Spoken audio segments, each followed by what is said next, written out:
Hello children. बच्चों, मैंने स्मृति का एक ऑलरेडी एमसीक्यू पब्लिश किया था। उसके बाद मुझे कुछ और एमसीक्यू के क्वेश्चंस मिल गए थे और वो भी बड़े इंपॉर्टेंट थे, तो इसलिए मैं ये पार्ट 2 भी पब्लिश कर रहा हूँ। इसमें 8-10 एमसीक्यू के क्वेश्चंस पिछले पार्ट वाले ही हैं और 8-10 नए एमसीक्यू के हैं। तो it is my combination of both the MCQ. So आप इसको भी कोशिश कीजिए और अटेम्प्ट कीजिए, so you will get good scores on your exams. Let's start. हम शुरू करते हैं। स्मृति संचयन बुक का है, क्लास 9th का, हिंदी का, और ये उसके पार्ट 2 है एमसीक्यू। मैं शुरू करता हूँ। बचपन में लेखक बबूल के डंडे से किसे मारा करते थे? बकरियों को, सांपों को, बंदरों को या बच्चों को? तो हमने पिछले एमसीक्यू में किया था, ये सांपों को मारा करते थे। अगले क्वेश्चन पे चलते हैं। फल किसी दूसरी शक्ति पर निर्भर है, वह शक्ति कौन सी है? लेखक का डंडा, ईश्वर, विषधर या लेखक का भाई? और बच्चों, इसका आंसर है ईश्वर। तो जो भी फल है, किसी भी चीज का जो रिजल्ट है, वो ईश्वर की शक्ति पर भी निर्भर करता है। अगला सवाल। स्मृति पाठ के पढ़ने से बच्चों के बारे में हमें क्या पता चलता है? कि बच्चे शरारती होते हैं, बच्चे दुस्साहसी होते हैं, बच्चे नासमझ होते हैं, या ये सभी कथन सत्य हैं? तो बच्चों, ये तो बड़ा इजी है। आप लोग शरारती भी हैं, आप दुस्साहसी भी हैं, और आप नासमझ तो हैं, कुछ समझते नहीं हैं। चलो कोई नहीं, आपको अब समझ में आ जाएगा, ये सारी बातें सच हैं। और आप इसके बाद मेरा वीडियो जरूर लाइक करना।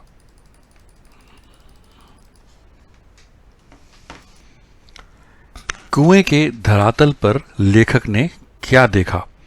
एक मेंढक, फन फैलाए विषधर, मिट्टी का ढेला या अपना डंडा? तो बच्चों, जो धरातल होता है दी बॉटम।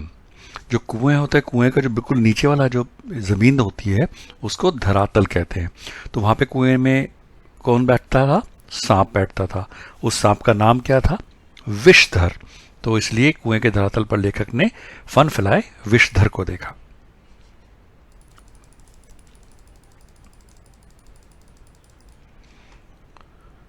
कुएं में ढेला फेंकते समय बच्चों को किसकी आवाज सुननी अच्छी लगती थी? पक्षियों की, सांप की, मेंढक की, या इनमें से कोई नहीं? ये तो इजी है, सांप की आवाज उन्हें अच्छी लगती थी, वो जो फुंकारता था ढेले के लगने से। लेखक कुएं में धोती के सहारे क्यों उतरे थे? चिट्ठियां निकालने के लिए, छिपने के लिए, सांप मारने के लिए, या पानी लेने के लिए? तो बच्चों, वो चिट्ठियां निकालने के लिए उतरे थे, जो गिर गई थी उनसे। कुएं से चिट्ठियों को निकालते समय लेखक को किसका सामना करना पड़ा था? दुश्मनों का, सांप का, शेर का, या इनमें से कोई नहीं? ये भी बड़ा इजी है। कुएं में तो सांप था, तो सांप का सामना करना पड़ा था। किस विश्वास के बल पर लेखक कुएं में उतर गया? भगवान के, अपनी धोती के, ईश्वर के, या अपने डंडे के? तो बच्चों, किस विश्वास पे लेखक नीचे उतरे थे? तो बच्चों, आपको पता है, इस चैप्टर में ना, इस पार्ट में बबूल के डंडे का जिक्र किया है कि वो एक नारायण वाहन होता है, सांपों को उससे मार दिया जाता था।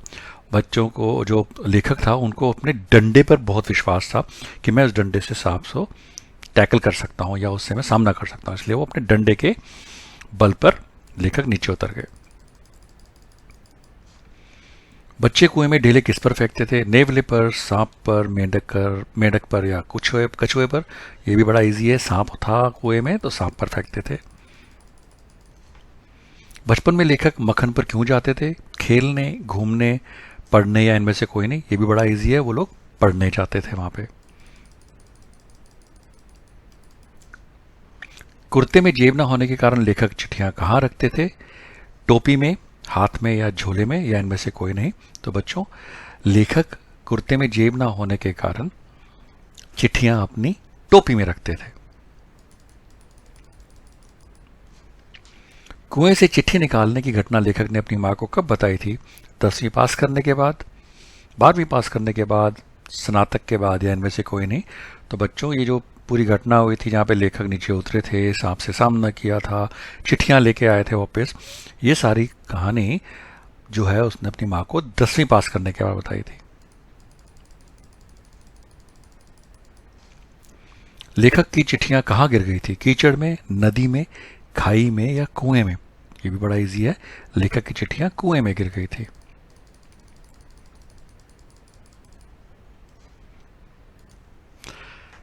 लेखक ने कुएं की दीवार से मिट्टी नीचे क्यों डाली थी?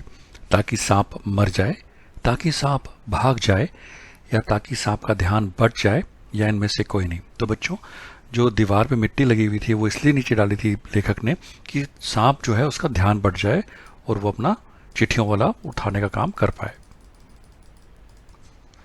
लेखक को किस चीज से मोह था? अपनी टोपी से, अपनी छतरी से, अपने डंडे से, या अपने कुर्ते से? तो हम जानते हैं वो अपने डंडे से मोह करते थे, क्योंकि वो उससे सांप को मारने पे विश्वास करते थे, उससे मार जाएंगे। बड़े भाई के बुलाने पर लेखक के मन में किस बात का डर था? भाई साहब द्वारा पाठ सुनने का, होमवर्क के ना होने का, भाई साहब की मार का, या अपने फेल होने का? सो बच्चों, बड़े भाई के बुलाने पर लेखक के मन में भाई साहब की मार का डर था। बड़े भाई बहुत मारते हैं, मेरे को ही मारते थे। कुएं से चिट्ठी निकालने की घटना सुनकर लेखक की माँ की क्या प्रतिक्रिया थी? घर से बाहर निकाल दिया लेखक को, वह लेखक को डांटने लगी, या उसने लेखक को गोद में बिठा लिया, या इनमें से कोई नहीं? तो बच्चों, इसका सही जवाब है उसकी माँ ने प्यार से उनको अपनी गोद में बिठा लिया। यह घटना कब की है? 1904 की, 1920 की, 1908 की, या 1902 की? ये आपको याद रखना पड़ेगा बच्चों, ये घटना 1908 की है। लेखक ने कुएं से चिट्ठियां निकालने का निर्णय क्यों लिया? पहली बात, क्योंकि वो दुस्साहसी था।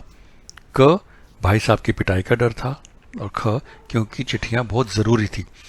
या ये दोनों बातें? तो बेटा बच्चों, इसका जो आंसर है वो ये दोनों जो है, क्योंकि उनको भाई साहब की पिटाई का भी डर था और चिट्ठियां ज़रूरी भी बहुत थी, इसलिए ये दोनों ही के कारण उन्होंने निर्णय लिया निकालने का।